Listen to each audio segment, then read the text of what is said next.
Hello, my name is Emily.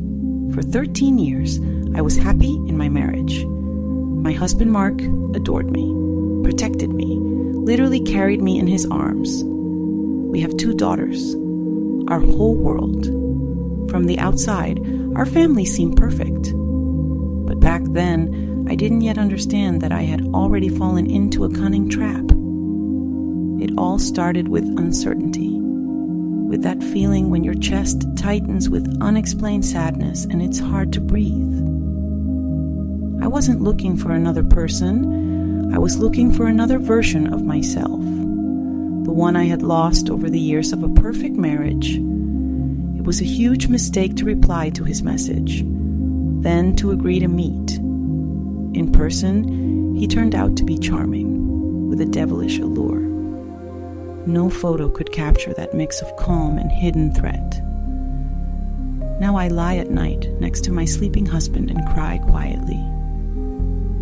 His warmth envelops me, his hands familiar and strong. He doesn't know. He will never know. And inside, everything pulses with memories of someone else's hands, someone else's lips. I'm torn between 2 parallels. The perfect wife and mother, and the woman on the edge. I love my husband. And yes, I cheated on him. My life is shattering like a glass mosaic. I've lost my inner compass and don't know where to go. Have you ever woken up in the middle of the night feeling like your life is split into 2 foreign worlds? I have. Every time the clock showed 5 to 3, I lay there, listening to Mark's even breathing. He slept so peacefully, so trustingly pressing against my shoulder. And I counted the beats of my own heart, which seemed ready to jump out of my chest, because I knew one more day and the web of lies would grow even tighter. It started small, with an innocent message on Instagram. A compliment from a stranger under a photo of me with my daughters in the park. "You have an angelic smile," he wrote. I replied, "Thank you." Just one word. But that word became the first thread. His name was, let's say Alex. Alex was a photographer. He offered to do a series of shots for my blog for free in exchange for mention. Mark was all for it. "Great, darling. You need some fun." He didn't even look at Alex's profile, but I did. His world was full of contrasts. Black and white photos of rainy streets, bright colors of exotic countries, portraits of people with eyes that held whole stories. He was the complete opposite of Mark's spontaneous, unpredictable, slightly dangerous. Our first shoot was supposed to be in the studio. I remember how nervous I was choosing a dress. I tried on one, then another, then a third. Mark laughed and said, "You're glowing. It's clear this project inspires you." He didn't see that it wasn't a glow. It was the heat of shame and excitement. The studio smelled of wood and old paper. Alex met me at the door. He didn't smile, just ran his eyes from my heels to my suddenly sweaty palms and said, "Come in. I've prepared everything." His voice was low, calm, the kind that gave me goosebumps. He barely spoke during the shoot, just watched, stared through the lens so intently that I felt he saw not just me, Emily, the wife and mother, but someone else. That other version of me I didn't even know myself. "Relax," he said once, and his fingers touched my shoulder for a second to adjust my pose. His touch was light, almost weightless, but it left a burning mark on my skin. "You're trying too hard to be perfect. Let me see the real you." And then I committed my first conscious betrayal. Not physical, no. Much more terrifying. I let him see that imperfect, doubting, tired woman. I let him look into my soul. A week later, he sent me the photos. Among them was one I immediately deleted so Mark wouldn't see it. In it, I was looking straight at the camera, eyes slightly wet, lips parted. My gaze both defiant and vulnerable. No one had ever seen me like that.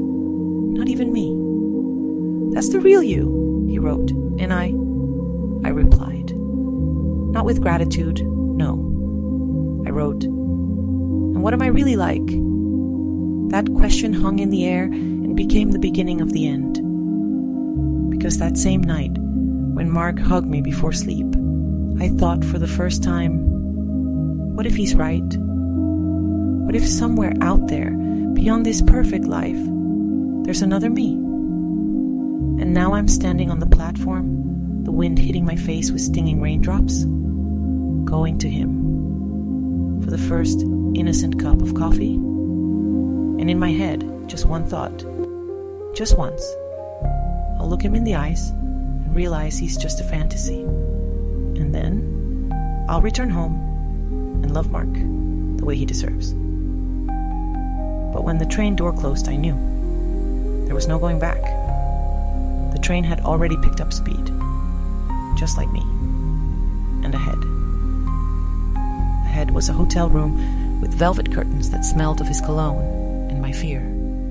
His hands, which took off my puffer jacket so slowly, as if defusing a bomb. His voice, which whispered, "Are you sure?" And my silence, which became the loudest confession of my life. And then there was only body, his body, my body, entwined so tightly it was impossible to tell where he ended and I began. It was nothing like what I'd known before. It was tender and rough, slow and frantic, painful and sweet. It was falling into an abyss, and I didn't resist. Now I lie next to Mark and feel the traces of someone else's fingers on my skin, hear him sigh softly in his sleep and pull me closer. His hand rests on my waist, exactly where bruises from another man's touch had been just hours before. And I understand. I'm no longer the woman he loves. I'm a traitor. I'm a liar. I'm living proof that even the most perfect life can crumble to dust because of one single yes said to the wrong person. But the worst part isn't this. The worst part is that night with Alex became not an end, but a beginning. The beginning of a new addiction. Because he looked at me, the real, imperfect, sinful me, and didn't turn away. He accepted me as I was. And now I'm torn between duty and desire, between light and darkness, between the husband who gives me stability and the lover who gives me himself. And I don't know what I'll choose. Next time my phone vibrates and his name appears on the screen. That call divided my life into before and after. Alex's voice on the phone sounded different, restrained, almost formal. He said we needed to meet today, and it was urgent. My heart sank somewhere near my stomach. My first thought was, Mark found out. But no. Just an hour ago, he was smiling at breakfast, kissing the top of my head as I poured coffee. Everything was normal. We met at the same cafe as the first time. Alex sat at a table by the window, nervously fiddling with the edge of his glass. He didn't smile when I appeared. He said he was leaving, for a long time, maybe forever. The rain outside suddenly intensified, tapping against the window. The world froze. Everything inside me shattered. I asked why. He finally looked at me, his eyes empty. He had no choice, and it wasn't just about him. And then, he told me everything. That random comment under my photo wasn't random. Our meeting wasn't a coincidence. Even that photo shoot was part of the plan. He pulled a worn photograph from his pocket. It showed a young Mark, about 20, and an unfamiliar girl. They stood embraced, happy. Her name was Lisa, Alex said, and his voice trembled. His sister. My husband ruined her life when he left her pregnant. She didn't survive it. I looked at the photo, and the puzzle pieces formed a horrifying picture. Mark's gentle hands that had caressed my face, the lips that kissed me every morning, the eyes in which I'd seen only love. I said Mark couldn't have done that he wasn't like that. Alex replied that people are rarely who they seem. He had to make him feel what Lisa felt. Betrayal, pain, losing everything dear. He turned to leave, and in that moment, I understood the most terrible truth. I was just a weapon in his revenge, a bargaining chip, a means to punish my husband. And the worst part was that somewhere deep down, I felt relief, because now I didn't have to choose. Fate had chosen for me, but when I returned home, another surprise awaited me. The house was empty. No children's voices, no smell of dinner. Just an envelope on the kitchen table. Next to it lay that same red lipstick, Ruby Passion. My fingers trembled as I tore open the envelope. Inside was a single sentence, written in a familiar handwriting. I always knew you'd follow in her footsteps. Somewhere outside, a car honked. Somewhere, a child laughed. Somewhere, life went on. And I stood in the middle of my perfect kitchen, in my perfect house, holding the letter, and realized I had become a character in a game whose rules I didn't know. The game was only beginning. I slowly raised my eyes from the fateful letter and looked around. My perfect home suddenly felt alien, filled with hidden threats. Every detail of the interior I had so carefully chosen now seemed part of someone else's design. I walked into the living room, and my gaze fell on the family photos on the mantelpiece. Mark and I smiled happily in them, hugging our daughters. How much lies hid behind those smiles? How much pain was concealed under the mask of the perfect family? Suddenly, I noticed a barely visible gap in the bookshelf. My heart raced. Approaching closer, I found an almost invisible door, cleverly built into the wall. My hands shook as I pressed the hidden mechanism. Behind the door was a small room resembling an operations center. The walls were covered with photos, maps with markers, printouts of phone calls. In the center stood a table with monitors showing footage from surveillance cameras in different rooms of our house. I looked at the photos in horror.